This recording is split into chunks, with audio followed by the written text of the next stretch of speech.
Hey YouTube, it's Mrs. CP. Today we are going to make SHTF cake, and I call it that because it only requires two things to bake. Cake mix, which I have tons of. I can usually get it for about 50 cents a box, and when I find it that cheap I stock up on it. And a can of soda. Any type of cake mix, flavor, any flavor soda you have on hand, it'll work. Just depends on what type of flavor you have. Today I'm using Dr. Pepper and chocolate cake mix. You can also do this with brownies, but instead of using soda in the brownie mix, you use a can of pumpkin, which I don't actually have right now, but you can do that to make brownies, and it turns out really good. It's got like a soft pumpkin taste to it. But basically the only thing you need is your cake mix and any can of soda.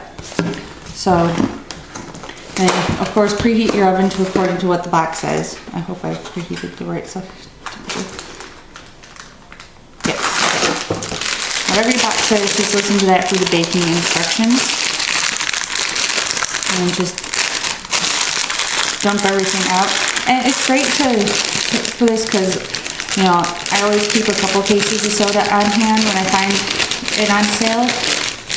And I always have cake mix, so especially if you have kids, trying to keep the most normal routine possible if something was to happen. And so of course they're going to want to celebrate their birthdays and things like that. You may not have the ability or the ingredients to make a regular birthday cake. So this is a quick and easy option for that. So you're going to actually pour in the entire can of soda. And you're just going to mix it around until it's all mixed up and the foam comes down.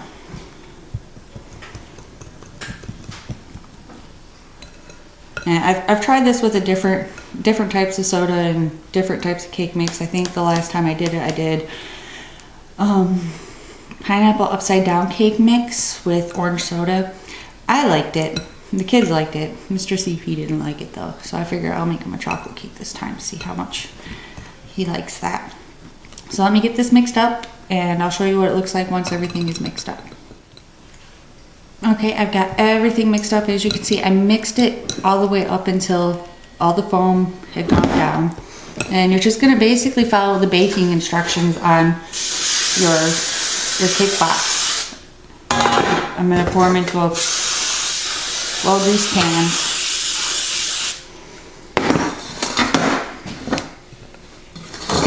And then bake it for, I think for this cake it's like 30 minutes.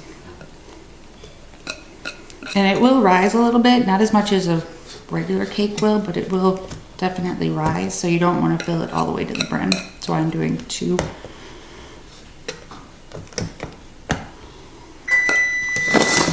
That's my oven.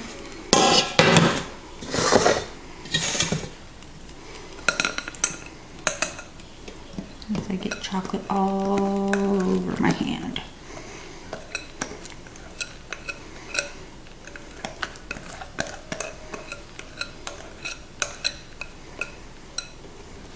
Let me get a spatula. That's really how it works. You never have everything you need when you start the camera. But I will get these in the pans and bake them, and I'll bring you back once they're all done. Alright, so here it is, one of our finished cakes. It's got the marks in it from where I checked it with a fork a few times. These will, you have to just watch them because they actually turn out really moist, so you don't want to over bake them. Just keep a close eye when you think they are getting done. So I'm going to bring Mr. CP in because he is the chocolate fanatic and get his opinion on how he thinks it is. So we'll be right back. Alright, Mr. CP, tell us what you think. It's not that orange stuff, is it? No, it's not the orange stuff. I see it's got chocolate in it. Yeah, it's got chocolate in it. Looks pretty good so far.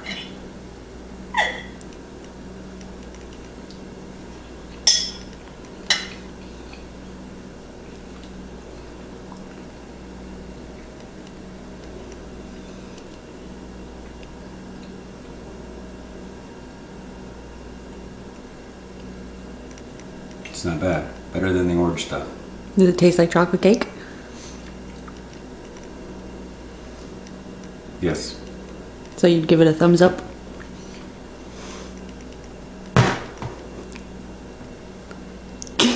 Well, there you go. 2 ingredients and a lot of frosting. But that's how he eats his cake. So that's all we have for today. So be sure to subscribe and follow us on Facebook, and happy prepping.